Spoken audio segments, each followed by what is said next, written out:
बिस्मिल्लाहिर्रहमानिर्रहीम। आज हम डिस्कस करने वाले हैं न्यूप्लेजिया होता क्या है, इसके कुछ जनरल कॉन्सेप्ट इंट्रोडक्शन स्टार्ट करते हैं। तो न्यूप्लेजिया, पहले लफ्ज़ पे गौर करें तो वर्ड पे देखें तो ये है क्या चीज़ है, दो चीज़ों का कम्बिनेशन है, एक न्यू और दूसरा प्लेजिया। प्लेजिया मतलब ग्रोथ एंड न्यू मतलब न्यू। किसी भी जगह न्यू ग्रोथ हो तो उसको न्यूप्लेजिया कहते हैं। पहली बात, न्यू ग्रोथ को न्यूप्लेजिया कहते हैं। अब सवाल ये पैदा होता है, न्यू ग्रोथ तो किसी जगह पर भी हो सकती है। कैसे? जैसे बच्चा ग्रो कर रहा है या यंग फीमेल प्रेग्नेंट हुई है, वहाँ पे ग्रोथ हो रही है, फीटस क्या हो, न्यूप्लेजिया है। ठीक है। या न्यू सेल्स बनना शुरू हो गए, जैसे कि हाइपरप्लेजिया हो जाता है किसी जगह पे, तो क्या वो जो है न्यूप्लेजिया है? जवाब है नहीं। अब न्यूप्लेजिया क्या होता है कि अब नॉर्मल टिश्यू मैच किसी जगह पे बना है, लेकिन उसके कुछ स्पेसिफिक कैरेक्टर्स होंगे ओनली जब उस अब नॉर्मल ग्रोथ में न्यू ग्रोथ हुई है। हर अब नॉर्मल न्यू ग्रोथ न्यूप्लेजिया नहीं होती। अब नॉर्मल न्यू ग्रोथ जिसमें स्पेसिफिक फीचर्स होंगे, सिर्फ उसी को न्यूप्लेजिया कहेंगे। ठीक है। अब न्यूप्लेजिया के बारे में पहले पढ़ने से पहले दो कंसेप्ट इसके बारे में आते हैं। पहले तो हमें काज का नहीं पता था मॉलिक्यूलर लेवल पे। इसको कहते हैं प्री मॉलिक्यूलर इरा और प्री मॉलिक्यूलर इरा कंसेप्ट। दूसरा आ जाता है कि अब हमें काज का पता चलेगा तो इसको कहते हैं मॉडर्न इरा कंसेप्ट। तो हम पहले वाली की बात कर रहे थे, प्री मॉलिक्यूलर इरा कंसेप्ट की, कि कौन से फीचर ऐसे होंगे किसी जगह पर न्यू ग्रोथ हुई है, तो अब कौन से ऐसे फीचर उसमें होने चाहिए जिसकी बेस पे हम कहेंगे कि वाकई ये न्यू प्लास्टिक ग्रोथ है या न्यू प्लास्टिक ट्रांसफॉर्मेशन है। तो वो कौन से फैक्टर हैं? पहले नंबर पे ग्रोथ शुड बी एक्सेसिव। अब सादा सी मिसाल मैंने कहा था न्यू ग्रोथ तो ऐसे भी है कि स्किन फट गई है, रप्चर हो गई है, तो वहाँ पे भी ग्रो हो जाता है। वूंड हीलिंग होती है तो वहाँ पे ग्रोथ हो रही होती है, क्या वो न्यूप्लेजिया है? जवाब है नहीं। क्यों? क्योंकि वो ग्रोथ होती है एक कोऑर्डिनेटेड फॉर्म में ग्रोथ हुई है, जब हीलिंग होगी उसके बाद खत्म, एक्सेसिव ग्रोथ नहीं होगी। लेकिन यहाँ पे ग्रोथ क्या होगी? Growth should be excessive. Number पहला कैरेक्टर है। दूसरा कैरेक्टर इसका क्या होना चाहिए? It should be uncoordinated. अब नॉर्मली सेल्स एक कोऑर्डिनेटेड फॉर्म में स्टार्ट हुआ ग्रोथ करना, हाइपरप्लेजिया ही होना, लेट्स सपोज किसी जगह पे मसल फाइबर का नंबर बढ़ना, एक हद तक बढ़ा, उसके बाद नहीं बढ़ेगा, तो कोऑर्डिनेटेड ग्रोथ है। यहाँ पे कोई चेक एंड बैलेंस नहीं, बस अनकोऑर्डिनेटेड फॉर्म में सेल ग्रो किए जा रहे हैं, अनकोऑर्डिनेटेड हो गया। और तीसरा मोस्ट इंपॉर्टेंट, परसिस्टेंट या ऑटोनमस। ऑटोनमस का मतलब होता है ऑन इट्स ओन, खुद ब खुद ग्रोथ हो रही है। इसका मतलब ये होता है कि नॉर्मली क्या होता है कि ग्रोथ फैक्टर्स रिक्वायर होते हैं, ग्रोथ कंपोनेंट रिक्वायर होते हैं सेल के ग्रो करने के लिए। लेकिन यहाँ पे ग्रोथ इतनी ज़्यादा ऑटोनोमस हो जाती है, खुद ब खुद चालू हो जाती है, कि अगर ग्रोथ फैक्टर जो सेल के लिए रिक्वायर्ड है उनको स्टॉप भी करते ग्रोथ फिर भी हो रही होती है। लेकिन even if the stimulus which cause this growth, उसको अगर रिमूव भी कर दिया जाए ग्रोथ फिर भी होती रहती है। दिस इज़ कॉल्ड परसिस्टेंट या ऑटोनमस। अगर ये कैरेक्टरिस्टिक है, किसी जगह पे न्यू ग्रोथ हुई है, वो बहुत ज़्यादा एक्सेसिव है, अनकोऑर्डिनेटेड है, ठीक है जी, और ऑटोनमस या परसिस्टेंट ग्रोथ है, तो तब उसको न्यूप्लेजिया कहेंगे। तो ये इसका क्या था? Pre molecular era concept of the neoplasia. अब आ जाते हैं modern concept of the neoplasia. अब हमें डेफिनेटली पता चल गया है कि मॉलिक्यूलर लेवल पे क्या चेंजेस आती हैं, सेल क्यों न्यू प्लास्टिक प्लेजिया की तरफ जाता है, क्या चेंजेस आती हैं इसके अंदर। अब इसको कहते हैं modern era concept of the neoplasia. लेकिन इससे पहले एक बात पता होनी चाहिए हमें कि देखिए, सेल में कोई ना कोई चेंज आएगी। सेल का कंट्रोलर क्या होता है? चेंज हमेशा कंट्रोलर में आएगी, तो सेल में चेंज आएगी। सेल न्यूप्लेजिया की तरफ कंट्रोलर होता है जीनोम। सेल के जीनोम में कोई ना कोई ऐसी चेंज आएगी जिसकी वजह से क्या हो गया कि सेल अब ओवर ग्रो कर रहा है किसी जगह। अब इससे पहले एक कॉन्सेप्ट और बात याद रखना ज़रूरी है कि लेट्स सपोज एक सेल है, उसमें चेंज होगी, चेंज आएगी, पहले नंबर पे उसको ओवर ग्रो करना चाहिए। इसका मतलब क्या होगा कि उसका ग्रोथ कंट्रोलिंग मैकेनिज्म डिस्टर्ब इस तरह हुए कि उसकी ग्रोथ हो गई है ओवर। दूसरी बात, अगर लेट्स सपोज ये बात मान लेते हैं कि चलो जी ग्रोथ कंट्रोलिंग मैकेनिज्म में चेंज है, लेकिन अब ग्रो ओवर हुई है, जैसे थोड़ा सा ग्रो करने लगा सेल वैसे ही ख़त्म हो गई, उसकी डेथ हो गई है, ठीक है जी, लाइफ उसकी ख़त्म हो गई है, तो इसकी तो कोई सिग्निफिकेंस ही नहीं रही। फिर तो देखिए ना, अब नॉर्मल ग्रोथ करे सेल और परसिस्ट भी करे, उस जगह पर टिका भी रहे। मिसल एक सेल है, उस नॉर्मली 2 सेल प्रोड्यूस करता है, अब उसने 4 प्रोड्यूस किए, लेकिन बनते हुए चारों के 4 मार गए, तो उस जगह पे तो कोई सेल नज़र ही नहीं आएगा। तो अब नॉर्मल ग्रोथ का मतलब ये है कि सेल ओवर ग्रो करे और परसिस्ट भी करे। इसका मतलब क्या होना चाहिए कि ओवर प्रोलिफरेशन है और ओवर सर्वाइवल, टाइम उसका ज़्यादा हो जाता है। तो इसका मतलब क्या होगा कि हमें जीनोम के उन कंपोनेंट्स को देखना पड़ेगा, पहले उनका पता होना चाहिए कि जिनमें क्या चेंज, फिर हम देखेंगे उनमें चेंजेस क्या आती हैं। पहले उन कंपोनेंट को देखना पड़ेगा कि जो ग्रोथ को कंट्रोल करें ताकि उनमें चेंजेस आई, फिर ओवर ग्रो हुई, फिर वो जो लाइफ ऑफ द सेल को कंट्रोल करें, कौन सी चेंजेस, कौन से कंपोनेंट है, फिर हम देखेंगे कि उनमें चेंजेस क्या आती हैं कि सेल ओवर सर्वाइव कर रहा होता है। तो इसका मतलब जब भी बात करेंगे न्यू प्लास्टिक सेल की, वो ओवर सर्वाइव कर रहा होता है और ओवर प्रोलिफरेट कर रहा होता है। तो इससे पहले 5 नॉर्मल जीन्स की हम बात कर लेते हैं। जो नॉर्मल जीन्स होते हैं 5, वो कौन कौन से?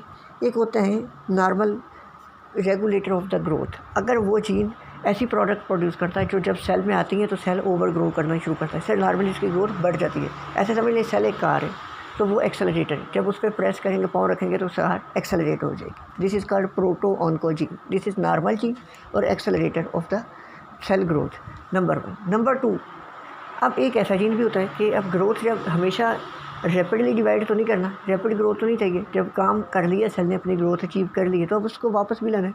तो ये क्या होता है, ये डिसेलरेटर है, ये समझ लें ब्रेक है, ये ब्रेक लगाता है। जब ये एक्टिवेट होता है जीन, इसकी प्रोडक्ट आती है, सेल की ग्रोथ स्लो डाउन होकर नॉर्मलाइज हो जाती है। इस जीन को कहते हैं ट्यूमर सप्रेसर जीन, TSG। तो ये 2 जीन्स होते हैं। पहली बात तो मैंने कहा था ओवर ग्रो कर रहा है और ओवर प्रोलिफरेट कर रहा है और ओवर सर्वाइव कर रहा है। तो ओवर ग्रो या ओवर प्रोलिफरेट में किन का रोल आ गया, 2 जीन्स का। कौन कौन से, एक था ट्यूमर सप्रेसर जीन और एक आ गया प्रोटो ऑन्को जीन। नंबर 2, अब आ जाते बात कर लेते हैं ओवर सर्वाइव क्यों करता है। अब इसमें चेंजेस देखेंगे। ओवर सर्वाइव में सर्वाइवल को कंट्रोल करने वाला एक जीन होता है प्रो एपोप्टिक जीन और anti apoptotic gene. Normally cell survive कर रहा होता है तो एंटी एपोप्टिक जीन ऐसी प्रोडक्ट बनाता है जो सेल के एपोप्टोसिस से बचा रही होती हैं, सेल सर्वाइव कर रहा होता है। जब सेल ने अपना काम कर लिया है, लेट्स सपोज किसी ने DNA डैमेज हो गया, तो अल्टीमेटली क्या होगा कि अब सेल की डेथ होनी है, सुसाइड करेगा, तो अब क्या होगा, एंटी एपोप्टिक जीन की एक्टिविटी कम हो जाएगी। एक और एक जीन एक्टिवेट होगा, जब उसकी प्रोडक्ट आएंगी तो वो सेल को अपोप्टोसिस की तरफ लेके जाएगा। उस जीन को कहते हैं प्रो एपोप्टिक जीन, ठीक है, ये सुसाइड जीन। तो ये 4 जीन्स हो गए जो दिखे कि 2 जीन्स कंट्रोल कर रहे हैं ग्रोथ को, 2 जीन कंट्रोल कर रहे हैं सर्वाइवल ऑफ द सेल्स को। और एक जीन और इम्पोर्टेंट रह गया कि जब सेल में लेट्स सपोज चेंजेस आ गए हैं 4 जीन्स में, लेकिन फिर भी हर चेंज DNA के अंदर जीनोम में आने वाली परमानेंट तो नहीं ना होती। बहुत ज़्यादा की चेंज आई फिर जाके परमानेंट चेंज है तो म्यूटेशन होती है। तो सेल खुद सेल्फ रिपेयर भी होता है ना सिस्टम DNA के अंदर। तो ये सेल्फ रिपेयर सिस्टम जो होता है, this is called as the DNA repair gene.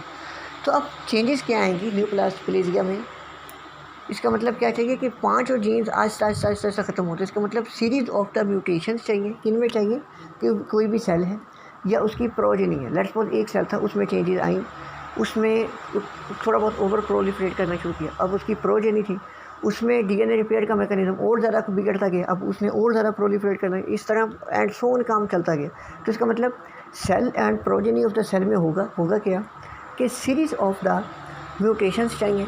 जब म्यूटेशंस होंगी तो इसके रिजल्ट की वजह से क्या होगा, म्यूटेशन होती क्यों है, ड्यू टू द कार्सिनोजेन, को केमिकल सब्सटेंस है, रेडिएशन आ गई, ट्रोमा हुआ है, ठीक है जी, हेरिडिटरी प्रॉब्लम है, कोई टॉक्सिन्स लिया है, तो इस सारी चीज़ों की वजह से एंड रिजल्ट क्या निकलेगा, फ्री रेडिकल्स आए, इनकी वजह से कोई सेल के अंदर ऑक्सीडेटिव डैमेज हुआ है, तो अल्टीमेटली क्या रिजल्ट निकलेगा, ट्यूमर सप्रेसर जीन की एक्टिविटी हो जाएगी कम, जो कि ब्रेक लगा रहा था वो नहीं लगेगी। जब ब्रेक नहीं लगेगी तो क्या हो जाएगा, प्रोटो ऑन्कोजीन की एक्टिविटी बढ़ जाएगी, तो कार एकदम एक्सेलरेट, यानी कि ग्रोथ बहुत ज़्यादा होगी, ब्रेक है नहीं, ऊपर से रेस जो है वो बढ़ गई। तो अल्टीमेटली क्या होगा कि सेल अनचेक प्रोलिफरेट करता रहेगा, ऊपर से DNA रिपेयर मैकेनिज्म ख़त्म हो गया। नॉर्मली DNA रिपेयर में क्या था, ऐसी प्रोडक्ट प्रोड्यूस करनी थी कि उसकी प्रोडक्ट ने दूसरे जीन्स को रिपेयर करना था, ट्यूमर सप्रेसर जीन को एक्टिवेट कर देना था दोबारा, ताकि वो ग्रोथ को कम करता। लेकिन अब ट्यूमर सप्रेसर जीन की एक्टिविटी कम हुई, अल्टीमेटली DNA रिपेयर जीन की एक्टिविटी कम हुई और उसके साथ साथ किसकी एक्टिविटी बढ़ी, प्रोटो ऑन्कोजीन की एक्टिविटी बढ़ गई, जिसकी वजह से सेल ओवर प्रोलिफरेट करता जा रहा है।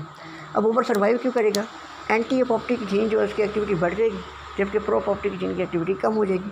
अब नॉर्मली अगर वही बात आ रही थी कि DNA रिपेयर जीन सही होता तो वो ऐसी प्रोडक्ट बनाता है जो कि एंटी एपोप्टिक जीन को की एक्टिविटी को कम कर देती, या ऐसे समझते हैं कि थोड़ी बहुत चेंज आई थी, प्रो एपोप्टिक जीन उसको चेंज को रिपेयर कर देता, लेकिन अब वो काम नहीं हो रहा। तो अल्टीमेटली एंड रिजल्ट क्या निकला, प्रो एपोप्टिक जीन और एंटी एपोप्टिक जीन दोनों की एक्टिविटी बढ़ गई, जबकि tumour suppressor gene, pro apoptotic gene और DNA रिपेयर जीन की एक्टिविटी हो गई स्लो डाउन, जिसकी वजह से सेल ओवर सर्वाइव कर रहा है, ओवर प्रोलिफरेट कर रहा है और न्यू प्लास्टिक ट्रांसफॉर्मेशन हो गई। This is called as neoplastic transformation. अब न्यू प्लास्टिक ट्रांसफॉर्मेशन हो गई, अब नॉर्मल मैच बनेगा जिसकी 4 कैरेक्टरिस्टिक्स होंगी, वही बताई, एक्सेसिव ग्रोथ होगी, अनकोऑर्डिनेटेड होगी और परसिस्टेंट या ऑटोनमस होगी। अब न्यूक्लिया किसी जगह बन गया है, उसके कंपोनेंट कितने होते हैं, कौन कौन से होते हैं। अब देखिए डेफिनेटली सेल किसी जगह पे प्रोलिफरेट कर रहा है, पहली बात तो वहाँ पे सेल तो होंगे, सेल का ही मैच है नंबर 1। दूसरी बात अगर वो ग्रो कर रहा है तो वहाँ पे उसको कुछ ना कुछ सपोर्टिव सेल्स चाहिए, कुछ ब्लड सप्लाई चाहिए, न्यूट्रिशन चाहिए। तो इस बेस पे इसके 2 तरह के कंपोनेंट होते हैं, वो सेल्स कलेक्टिवली जिनमें चेंज आई है, ट्रांसफॉर्मेशन हुई है और अल्टीमेटली न्यूक्लिया हुआ है, उन सेल्स को इसको फंक्शनल कंपोनेंट कहते हैं या पैरेन्काइमा ऑफ द ट्यूमर कहते हैं। और जबकि इसके स्पोर्टिव एंड रिएक्टिव सेल्स, जिनमें कौन कौन से आ जाते हैं कि ब्लड सप्लाई चाहिए, blood vessels, connective tissue, fibroblast और कुछ इन्फ्लेमेटरी सेल्स, मोस्टली लिम्फोसाइट्स, इनको कलेक्टिवली इसका कहते हैं stromal component of the tumour. फिर ट्यूमर और न्यूप्लेजिया में क्या फ़र्क है? कोई ख़ास फ़र्क नहीं, आजकल इक्विवेलेंट यूज़ कर रहे हैं इनको, ठीक है। लेकिन पास्ट में ट्यूमर, कोई भी स्वेलिंग किसी जगह होती थी उसको ट्यूमर कह देते थे, क्योंकि हमने देखा था कि इन्फ्लेमेशन के कार्डिनल साइन में, जैसे लैटिन वर्ड में कैलर कहते थे, डॉलर कहते थे, फिर ट्यूमर कहते थे, तो ये ट्यूमर कह देते थे इसको।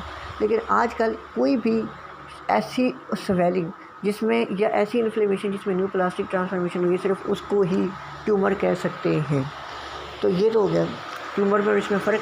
कंपोनेंट हमने दो देख ली। अब सिग्निफिकेंस क्या है पैरेन्काइमल कंपोनेंट की? पैरेन्काइमल कंपोनेंट की दो इंपॉर्टेंट पॉइंट याद रखने कि nomenclature of the neoplasia depend upon the parenchymal component of the tumour.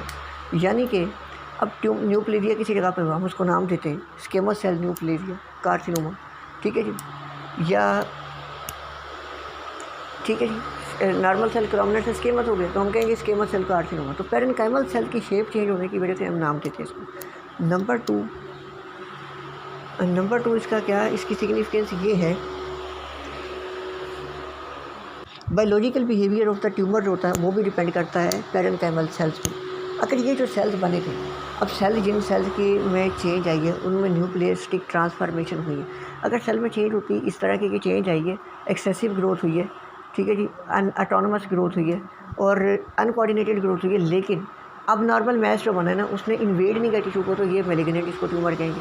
और अगर इसने इन्वेड करना शुरू कर दिया तो मैलिग्नेंट कहेंगे। मैलिग्नेंट और मैलिग्नेंसी और बिनाइन है, ये डिपेंड करता है किसके ऊपर, ये भी parenchymal component of the tumour को। फिर इसके बाद आएगा स्ट्रोमल कंपोनेंट। अब स्ट्रोमल कंपोनेंट की तीन सिग्निफिकेंस है। पहली बात, अगर स्ट्रोमल कंपोनेंट छोटा सा है तो सॉफ्ट एंड फ्लेशी ट्यूमर होगा।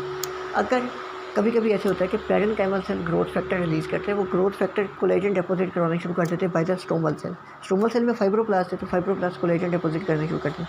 अगर ये थोड़ा सा कोलेजन डिपॉजिट हो गया, दिस इज कॉल्ड डेस्मोप्लेजिया, ठीक है, this is called as desmoplasia. जबकि इसके बाद अगर बहुत ज़्यादा कोलेजन डिपॉजिट हो जाए, ट्यूमर हार्ड हो जाता है, स्टोनी हो जाता है, जैसे इन द ब्रेस्ट होता है, तो इसको क्या कह देते हैं, इसको कह देते हैं स्किरस ट्यूमर, ठीक है, स्काइरस ट्यूमर।